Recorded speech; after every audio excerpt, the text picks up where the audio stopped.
My phone buzzed on the kitchen counter at 7:14 on a Wednesday night. Not a call, a message through the school's parent communication app, the kind teachers use to send homework reminders and field trip notices. Nolan had figured out that it was the one channel his mother didn't check. 3 words. "Grandpa, please come."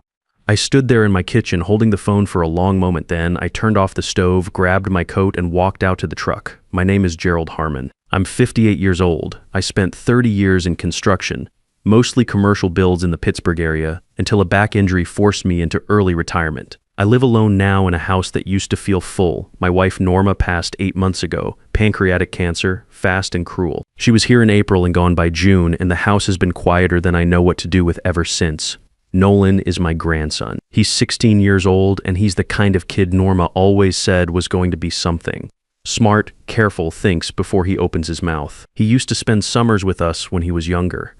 Norma taught him to bake bread and I taught him to fish. Those were good years. When my daughter Carol married Clifford Tate 3 years ago, things changed, not all at once. Slowly the way water finds its way into a foundation crack. At first it was just that visits got harder to schedule. Then the phone calls got shorter. Then Nolan stopped calling at all, and when I asked Carol about it, she'd say he was busy, that teenagers were like that I was reading too much into it. 6 months ago, Carol called me about a loan. She and Clifford wanted to refinance the house and needed a co-signer. I looked at the numbers and told her I couldn't do it, not because I didn't want to help her, but because the debt ratio didn't make sense and I wasn't going to put my name on something that could go sideways. She was quiet on the phone for a few seconds. Then she said she understood. But after that, she was harder to reach. And when I did get through, the conversations were short and careful, like she was watching what she said. I didn't put all of it together until Thanksgiving Day. The drive from my place to Carol's house in Pittsburgh normally takes about an hour and 40 minutes. In the snow that Wednesday night, and then again on Thursday morning when I left early, it took closer to 2.5 hours. I had the radio on low and I tried not to think too hard about why a 16-year-old boy would send his grandfather 3 words through a school messaging app instead of just calling. I turned onto their street around 3:10 in the afternoon. The neighborhood was the kind of quiet that only happens on holidays. Everyone inside, every house putting out light and smoke and the smell of food. Carol's place was at the end of the block, a 2-story with white trim and a wreath on the door. There were lights on in every window. It looked fine. It looked like everything was fine. Then I saw Nolan. He was sitting on the front steps. No coat, no hat. Just a thin gray t-shirt and a pair of jeans, both already damp from the snow that had been falling since morning. His arms were wrapped around his knees and his whole body was shaking. His lips had gone blue. I pulled the truck to the curb and got out. The cold came at me hard, but I barely registered it. I crossed the yard fast and crouched down in front of him. Nolan. He looked up at me, and the expression on his face is not something I'm going to forget. It was relief, but the desperate kind. The kind that only shows up when someone has been waiting a long time and stopped believing anyone was actually going to come. I got my coat around his shoulders and walked him to the truck. Got the heat running full blast. He pressed his hands flat against the vents and didn't say anything for a little while, just breathed. "How long have you been out here?" I asked. "Since about 11 this morning. It was 3:15. That was over 4 hours in weather that was sitting at 5 degrees Fahrenheit. Tell me what happened." He looked at his hands. "Last week I used the school app to message you.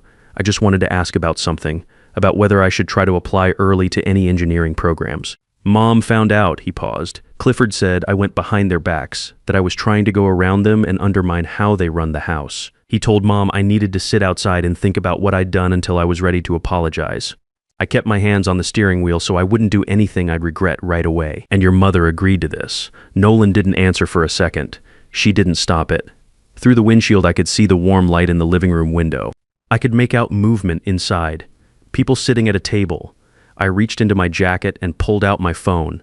I didn't call Carol. I dialed 901. I told the dispatcher exactly what I was looking at. A minor, 16 years old, had been left outside in 5-degree Fahrenheit weather for over 4 hours as a form of punishment. He was showing visible signs of cold exposure. Blue lips, uncontrolled shaking, couldn't grip anything with his hands. I gave them the address. I told them I was the boy's grandfather, that I was with him in my truck with the heat running, and that I was not going to enter the house. Then I put the phone down and sat with Nolan while we waited. I asked him to talk to me, not about what happened that day, about everything else, about the last 3 years. It came out slowly at first, the way these things do when someone has been holding them in long enough that they're not even sure where to start. He told me it began small, the way Clifford ran the house, Chores had to be done a specific way, and if they weren't right, Nolan did them again. That part alone wasn't so unusual, but then it got bigger.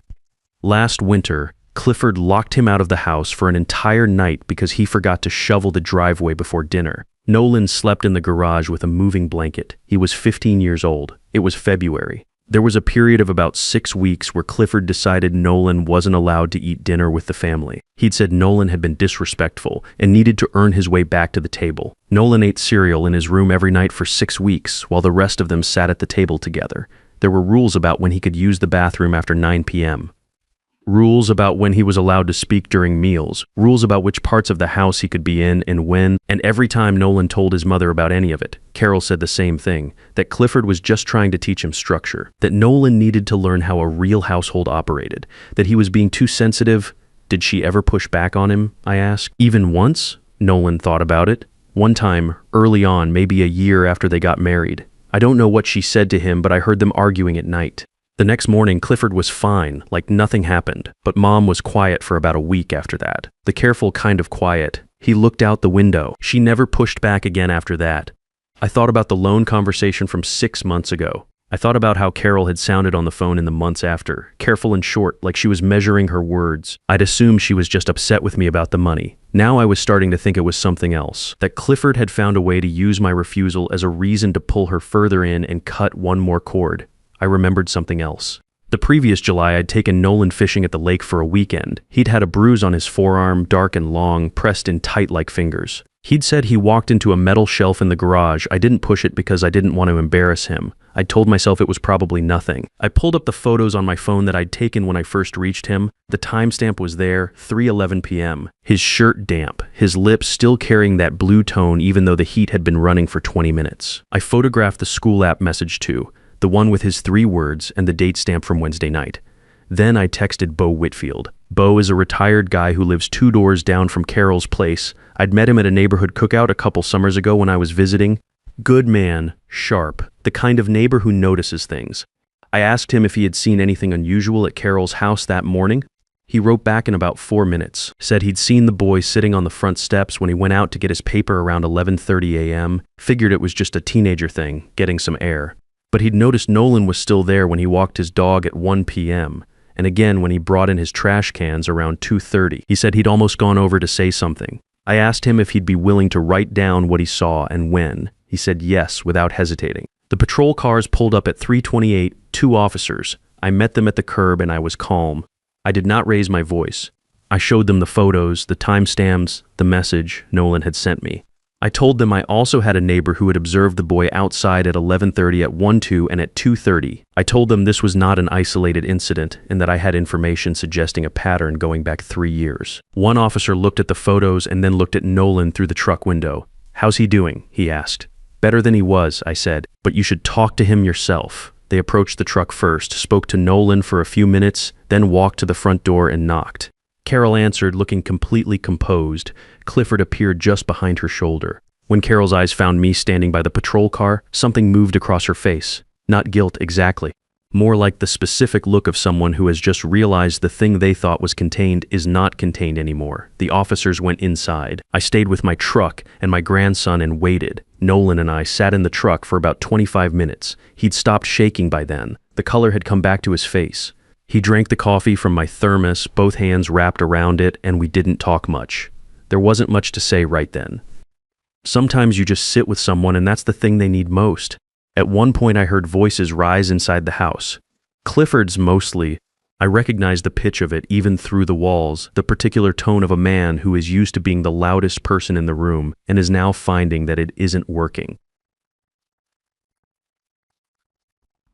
Then it went quiet again. One of the officers came back out after about 20 minutes and asked Nolan to come inside and speak with them separately. I walked him to the door. He stopped at the threshold and looked at me. "Tell them everything," I said. "Don't leave anything out. Not the garage, not the dinner thing, none of it." He nodded and went in. I stayed on the porch. Through the front window, I could see the dining room. The table was still set from the meal they'd been eating when the officers knocked. Turkey, candles, the good plates. Clifford was standing with his arms crossed near the hallway. Carol was sitting at the table with her hands folded in front of her, staring at the tablecloth. She looked like a woman trying very hard to hold a specific expression and not quite managing it. The second officer came out and stood with me on the porch. "Your grandson is talking to my partner," he said. "Can you walk me through what you observed when you arrived?" I walked him through it. The time I pulled up, where Nolan was sitting, what he was wearing, his condition. I showed him the photos again on my phone. The timestamp's clear. I showed him Bo's text and explained that my neighbor had seen Nolan outside at 3 separate points during the day starting at 11:30 in the morning. The officer wrote everything down without comment. Then he asked me how long this kind of treatment had been going on. I told him what Nolan had told me. The garage in February, the 6 weeks of eating alone in his room. The rules about speaking and moving around the house. I told him about the bruise on Nolan's arm that I'd seen at the lake in July and hadn't pressed hard enough on. "Has your daughter been aware of these incidents?" he asked. "Yes," I said. "According to Nolan, she's been present for most of them." He wrote that down too. After another 10 minutes, the first officer came out with Nolan. They spoke to me briefly together. Child Protective Services was being contacted. A caseworker would reach out within 24 hours to schedule a formal assessment. Clifford had been issued a formal warning. The officers made clear that further incidents of this nature could result in criminal charges under Pennsylvania child endangerment statutes. Then Carol came to the doorway. She had her arms wrapped around herself, and she was trying to look composed, but her eyes were red and her jaw was tight. Clifford appeared behind her and put a hand on her shoulder, and she stiffened slightly at the touch, just for a second, just enough that I noticed it. "Dad," she said, "can we please just talk about this as a family, privately? We're going to talk," I told her, "but not today. You don't understand what it's been like." Nolan has been difficult. Clifford has been trying to help him, and Nolan fights it every step of the way. I've been stuck in the middle of this for 3 years. I looked at her for a moment. This was my daughter. I had taught her to ride a bike in the driveway of our old house on Clement Street. I had sat in the front row at her college graduation. I had held her hand in the hospital waiting room the night Nolan was born. I know who she was before all of this. "Carol," I said, "your son sent me 3 words through a school messaging app because it was the only way to reach me that Clifford didn't control. He sat outside in 5-degree weather for over 4 hours because he was afraid of what would happen if he walked back through that door. That's not difficult. That's a kid who needed help and didn't know where else to turn." She looked down at the step. "Nolan is coming home with me tonight," I said. "You can call me tomorrow." Clifford stepped forward then. His voice dropped into that low, controlled register. "You have no legal right to take him anywhere. He's a minor in my household, and if you put him in that truck, I'll have you charged with interference." I turned to the officer who was still standing nearby. He met my eyes and gave a small shake of his head. Clifford had no ground there, and he knew it. Nolan had already moved to stand beside me. "Go get what you need," I told him. "Whatever matters to you, we're not coming back for anything." He went inside. He was back in 11 minutes with a duffel bag and his school backpack. He walked past Clifford without looking at him. He paused for just a second in front of Carol. She reached out and touched his arm. He let her. Then he walked to the truck and got in. I followed him. I didn't look back at the house. The drive home was quiet for the first 20 minutes. Snow was still coming down and I kept both hands on the wheel. Nolan had the seat reclined slightly and was staring at the ceiling of the cab. I didn't push him to talk. He'd talked enough for one day. We stopped at a diner about 40 minutes outside Pittsburgh. A small place, the kind that's been in the same spot for 35 years and still uses the same laminated menus. Nolan ordered a burger and fries and ate like he hadn't had a real meal in longer than he wanted to say. I had coffee and pie and watched him eat and didn't make a big deal out of it. When he was done, he leaned back and looked at me across the table. "What happens now?" he asked. "Tomorrow I make some calls." I said, "Tonight you sleep in a warm house." He nodded slowly. "Clifford's going to make this hard." "Clifford doesn't have as much leverage as he thinks he does," I said, "and I've got more patience than he's counting on." That was true. I'd spent 30 years in construction, dealing with inspectors and contractors and weather and timelines that never went the way you planned. I knew how to be patient. I knew how to document everything and wait for the right moment.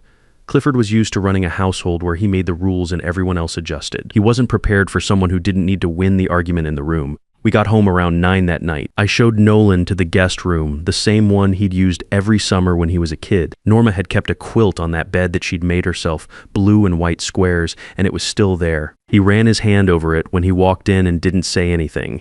But I saw it. I told him there were extra blankets in the closet, and that breakfast would be ready by 8. He said goodnight and closed the door, and I stood in the hallway for a moment listening to the quiet of the house, which felt different now than it had that morning. The next day I started making calls. First was a family attorney I'd used years ago for Norma's estate. I explained the situation and asked what grandparent visitation rights looked like in Pennsylvania.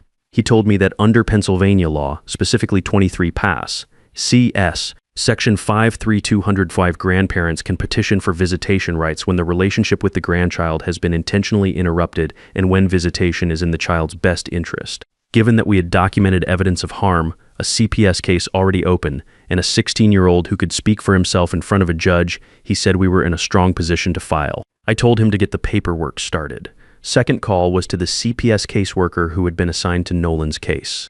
Her name was Patricia, and she was straightforward and professional. I gave her everything I had, the photos from Thanksgiving with timestamps, screenshots of Nolan's message through the school app, Bo Whitfield's written account of seeing Nolan outside at 11:30, 1h, and 2:30. And then I went through the pattern, date by date, incident by incident. Everything Nolan had told me in the truck, the February garage night. The 6 weeks of eating alone, the rules about speaking at the table, the bruise in July. Patricia listened without interrupting. When I finished, she told me a home visit with Carol and Clifford would be scheduled within the week. She also told me that the information I'd provided about the ongoing pattern would be included in the assessment, not just the Thanksgiving incident. I thanked her and hung up and sat at the kitchen table for a few minutes with my coffee. I thought about Carol. I had been turning it over in my head since the drive home, trying to figure out when exactly things had gone wrong and whether I had missed something I should have caught. The honest answer was yes. There were signs I had explained away because I didn't want to believe what they were pointing at, the shortened calls.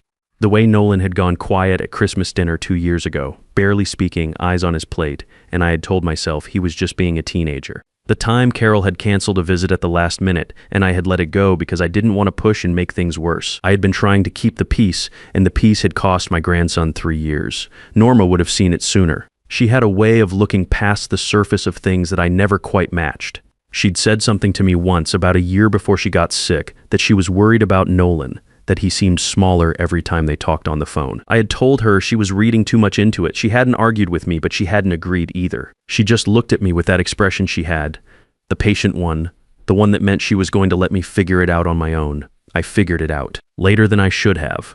Nolan came downstairs around 8:15 that morning and found me at the stove. I made eggs and toast and we sat at the kitchen table and talked about school. He was a junior, doing well in math and physics, had a teacher who he said actually made calculus make sense. He talked about it with his hands moving, explaining something about derivatives, and I watched his face and thought about how different he looked from the boy sitting on those steps the day before. That was the version of him that had been there all along, underneath everything Clifford had been pressing down on him for 3 years. The CPS home visit happened the following Tuesday. Patricia called me afterward and told me what she could. The assessment had identified several areas of concern. Carol and Clifford were both required to attend family counseling. Court-ordered, not optional, a follow-up visit would be scheduled in 30 days. Clifford had been given a second formal warning, and Patricia made clear that the next incident would move past warnings into something more serious. 2 weeks after Thanksgiving, my attorney filed the petition for grandparent visitation rights. The hearing was scheduled for late January. Nolan was asked to speak with a family court evaluator, which he did on his own without me in the room. He told me afterward that he had said everything, all of it. The evaluator had listened for almost an hour without interrupting him. The judge issued the visitation order on a Thursday afternoon. Schedules, protected time, every other weekend, and 1 weekday evening per week. No one could cancel it without going back to court. No one could use it as a bargaining chip or a reward for good behavior or a punishment for something Nolan said or did. It was his and it was mine, and it was written into a legal document that Clifford Tate had no power over. I drove to pick Nolan up for the first scheduled visit on a Saturday morning in February. Snow on the ground, bright, cold sun. Carol answered the door. Clifford was not visible. She and I stood on the porch for a moment, and I could see that something had shifted in her. She looked tired in a way that wasn't just from lack of sleep. The counseling was doing something, I think, pulling things up that she had worked hard to keep buried. She said, "I know I don't have any right to ask you for anything right now." I said, "That's probably true." She looked at her hands. "I just want you to know that I'm trying to understand how I let this happen. I don't have a good answer yet, but I'm trying to find one." I thought about what to say for a second. "That's a start," I told her. "Keep going." Nolan came out with his jacket half-zipped and his backpack over one shoulder, the same way he'd walked out of every door since he was about 12 years old. He said bye to his mother without much warmth but without coldness either. Just a word. A door left slightly open. We drove out to the lake. The ice was still solid enough that we could walk the edge of it, and we did that for a while before we found a good spot and set up. Nolan had gotten better at this over the years. He didn't need me to tell him anything about the line or the weight or the patience required. He just knew it. We sat out there for about 3 hours, caught a few small ones, and threw them back. Talked about school, about the engineering programs he was starting to look at for college, about a friend named Perry who was teaching him guitar. He said he'd been sleeping better since Thanksgiving, said the house was quieter than he expected, but that the quiet felt different here than it had at Clifford's place. There it had felt like something waiting to go wrong. Here, it just felt like quiet. I told him Norma used to say that a house tells you how it feels about you, that some houses are just holding their breath and some houses are actually resting. He laughed a little and said that sounded like something she would say. It did. It sounded exactly like her. On the drive home, he fell asleep in the passenger seat about 20 minutes out, the way he used to do when he was small and we'd been out all day. I turned the radio down and drove and thought about the last few months. The 3 words on a Wednesday night, the blue lips on the front steps, the photos and the timestamps and the calls and the paperwork and the slow, unglamorous work of making things right through the proper channels. Nobody threw a punch. Nobody made a dramatic speech in a courtroom. I just showed up, documented what I saw, made the calls I needed to make, and refused to go away quietly. That's the whole story. There's a version of me that on Thanksgiving Day walks up to that door and starts yelling. That version of me probably gets escorted off the property and loses any legal standing he might have had. The version of me that sat in the truck and dialed 901 got his grandson back. Sometimes the most effective thing you can do is stay calm, stay organized, and let the system work the way it's supposed to when you give it what it needs. Nolan is still with me most weekends. He's talking about mechanical engineering at Penn State. He's going to be fine, better than fine. If this story means something to you, pass it on to someone who needs to hear it. Leave a comment and let me know where you're watching from today. And if you haven't subscribed yet, do it now. There are more stories like this one, and I think you'll want to hear them.